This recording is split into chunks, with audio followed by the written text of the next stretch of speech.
Hola, mi nombre es Sabrina Mejía, soy estudiante de medicina y este video es para hablarles sobre algunas enfermedades oftalmológicas. Bien, antes que nada, sabemos que la visión es uno de los sentidos más preciados del ser humano, pero así también es uno de los más vulnerables. Algunas enfermedades oftalmológicas pueden afectarla de manera silenciosa, otras de forma repentina y algunas incluso revelan alteraciones neurológicas subyacentes que van más allá del ojo. Entonces, en esta presentación analizaremos 3 patologías oftalmológicas de gran relevancia clínica que representan diferentes desafíos tanto diagnósticos como terapéuticos.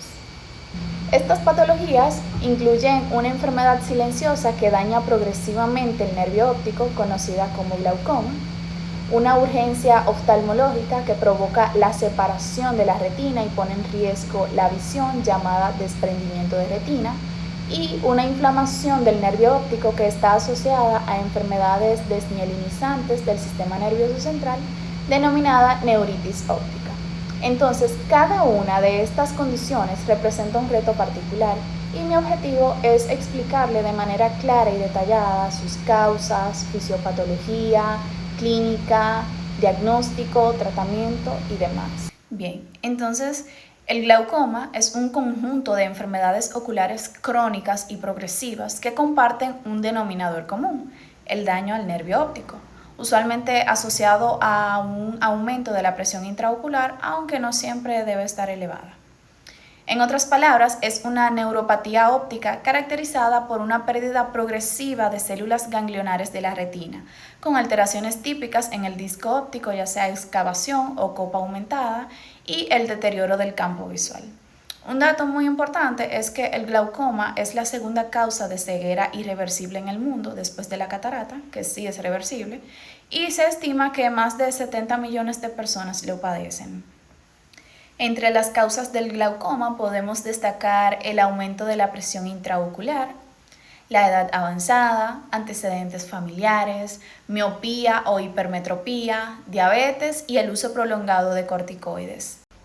El glaucoma lo vamos a clasificar según el ángulo iridocorneal, en glaucoma de ángulo abierto, que es el más común en el mundo occidental.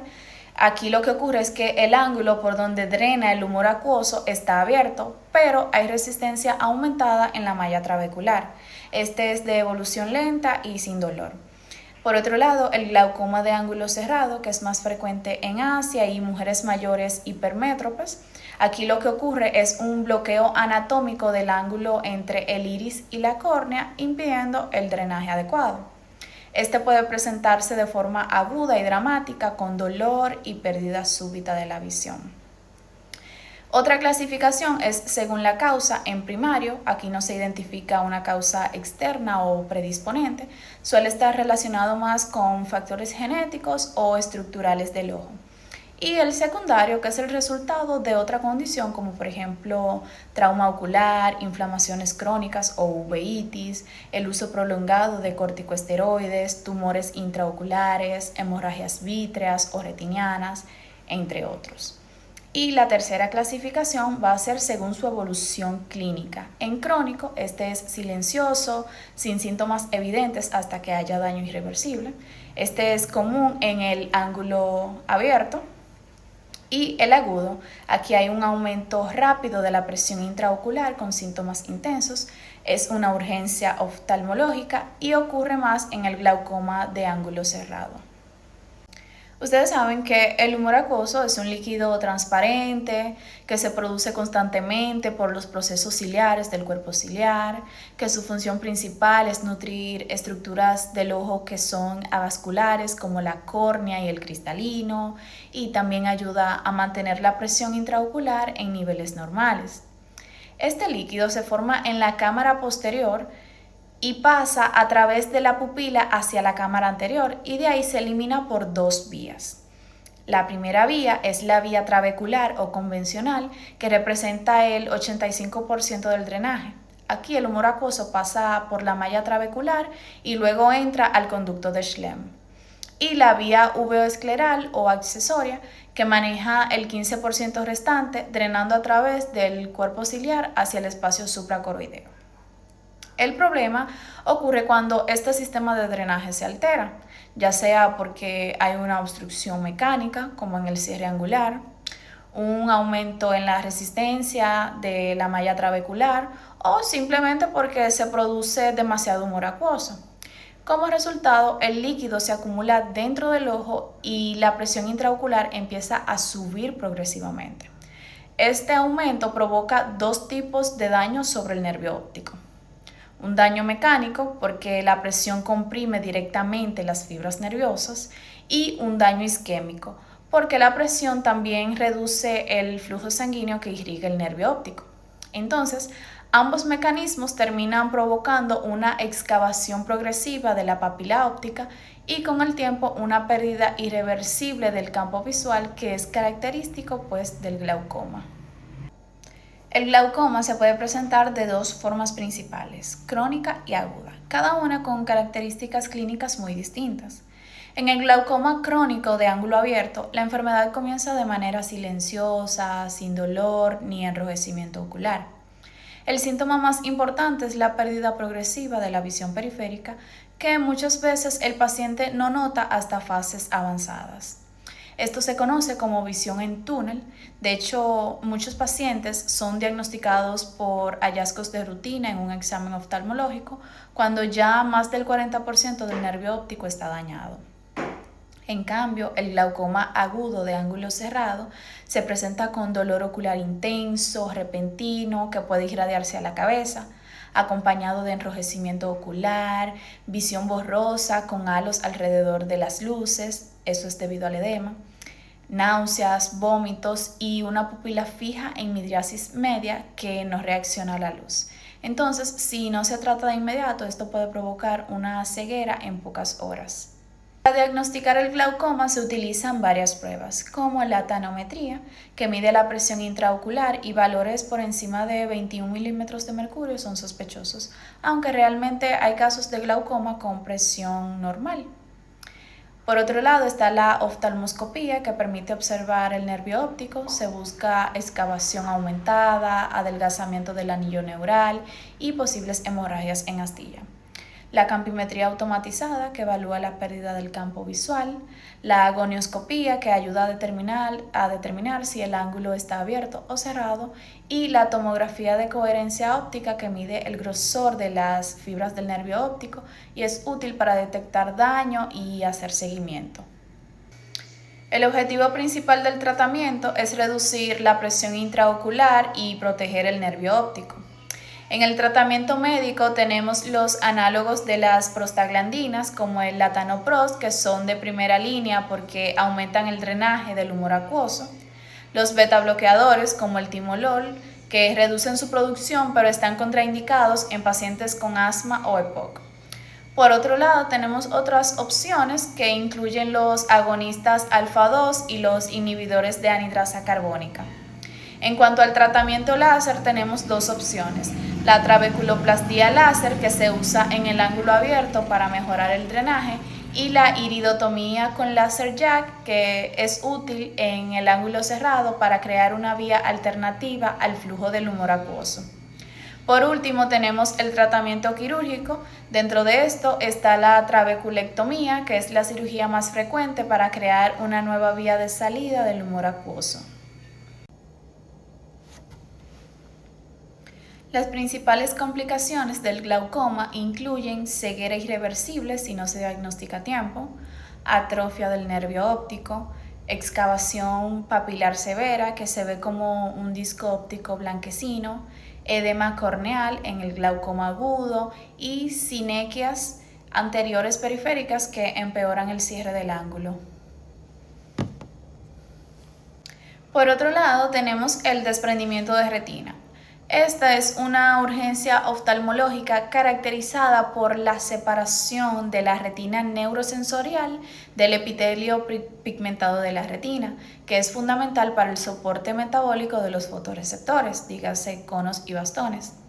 Esta separación entonces interrumpe el aporte de oxígeno y nutrientes, generando una degeneración progresiva de los fotorreceptores y, si no se trata oportunamente, puede ocasionar pérdida visual irreversible.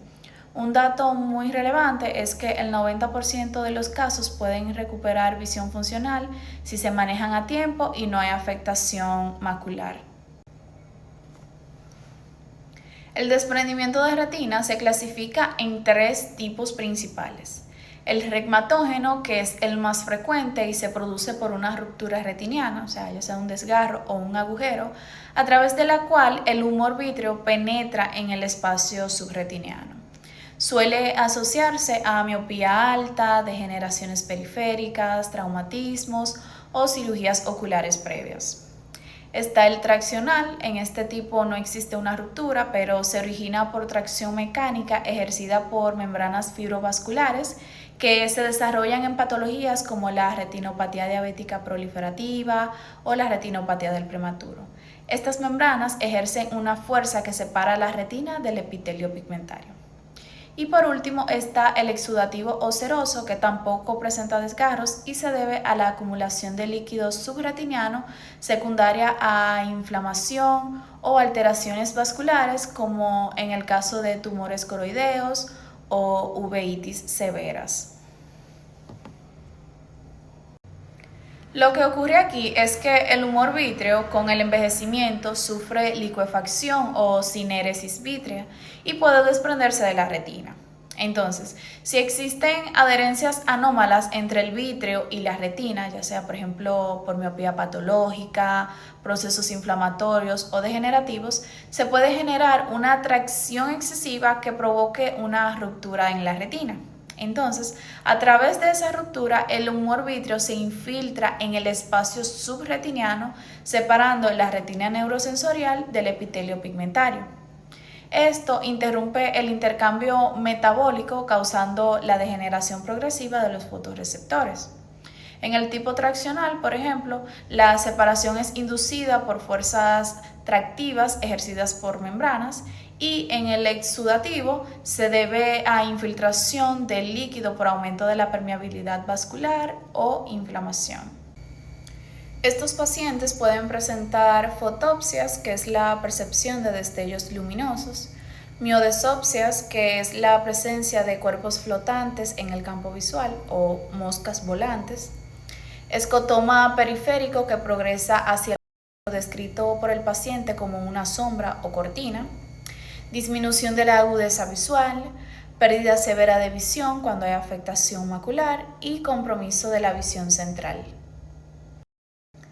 El diagnóstico se basa en fondo de ojo con midriasis. Aquí se puede observar una retina elevada, móvil, de color grisáceo o blanquecino. La ecografía ocular en modo B, que es útil en casos de opacidad de medios, como por ejemplo una hemorragia vítrea, permitiendo así visualizar la retina desprendida como una membrana móvil. Como tercera opción está la tomografía de coherencia óptica, que permite evaluar la separación entre la retina neurosensorial y el epitelio pigmentario, así como determinar la afectación macular. Y por último, la angiografía fluoresceínica, indicada en casos de desprendimiento exudativo para evaluar la integridad y permeabilidad de los vasos coroideos. El tratamiento debe ser de carácter urgente y el objetivo principal del mismo es reaplicar la retina y sellar los posibles desgarros. Existen varias técnicas quirúrgicas, dentro de las cuales está la indentación escleral, que consiste en colocar una banda de silicona alrededor del globo ocular para colapsar el espacio subretiniano y cerrar la ruptura. La vitrectomía pars plana, que se extrae el humor vítreo y se introduce una sustancia tamponadora como gas o aceite de silicona para mantener la retina en contacto con el epitelio pigmentario. La retinopexia neumática, que es una inyección intraocular de gas combinada con fotocoagulación láser o crioterapia. Y la fotocoagulación láser o crioterapia, que sirve para provocar una cicatrización adhesiva alrededor del desgarro y prevenir el paso del líquido al espacio subretiniano. Por último, pero no menos importante, tenemos la neuritis óptica, que es una inflamación del nervio óptico. Se asocia con mayor frecuencia a enfermedades desmielinizantes del sistema nervioso central, como la esclerosis múltiple, y representa en muchos casos la primera manifestación clínica de esta patología.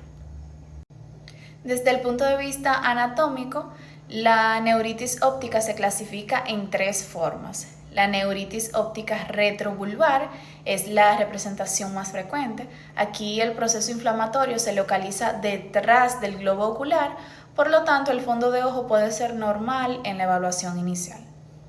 La papilitis, que afecta la cabeza del nervio óptico, observable mediante oftalmoscopía, como un edema de papila.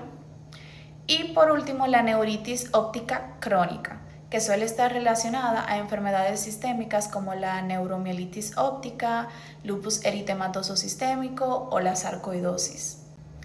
Dentro de las causas o asociaciones más comunes de la neuritis óptica tenemos la esclerosis múltiple, que es la causa más frecuente, la neuromielitis óptica, infecciones virales, dígase herpes, VIH, sarampión, enfermedades autoinmunes como el lupus eritematoso sistémico o la sarcoidosis, también tóxicos y medicamentos como el metanol y también, aunque es raro pero posible, un déficit de vitamina B12. La neuritis óptica se caracteriza por un proceso inflamatorio que desencadena desmielinización del nervio óptico con alteración de la conducción nerviosa. Este fenómeno puede ser de origen inmunomediado y en algunos casos se asocia con anticuerpos anti-MOG o glicoproteína oligodendrocitaria de mielina o antiacuaporina 4, particularmente en los síndromes con neuromielitis óptica. También existe asociación significativa con la esclerosis múltiple. Hasta un 50% de los pacientes que presentan un primer episodio de neuritis óptica desarrollan esclerosis múltiple en un plazo de 15 años. El cuadro clínico se presenta de forma aguda, con evolución rápida, en el transcurso de horas a pocos días. Los hallazgos más característicos incluyen la pérdida visual súbita en un solo ojo, que puede variar desde una leve disminución hasta una pérdida visual completa, dolor ocular, especialmente al movilizar el globo ocular, escotoma central, discromatopsias y presencia de pupila de Marcus-Gunn, que se manifiesta como un defecto pupilar aferente detectable con la prueba de luz alternante. Aquí debajo les muestro un video sobre la pupila de Marcus-Gunn. Aquí debajo les muestro un video sobre la pupila de Marcus-Gunn.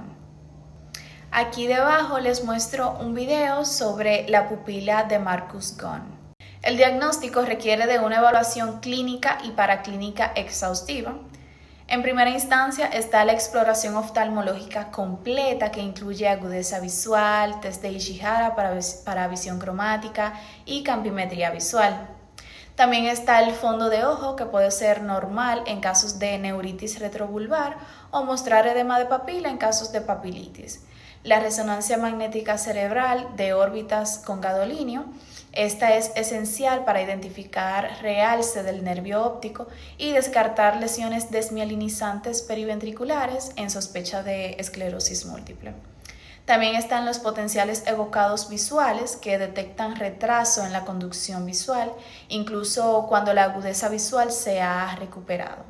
Y estudios serológicos. El tratamiento de primera línea consiste en corticoides intravenosos como la metilprednisolona a dosis de 1 gramo diario durante 3 a 5 días. Posteriormente se puede indicar prednisona oral en esquema descendente y en casos ya recurrentes o cuando se confirma asociación con esclerosis múltiple, se recurre a inmunomoduladores como los interferones beta, el rituximab, azatioprina, dependiendo de la patología de base.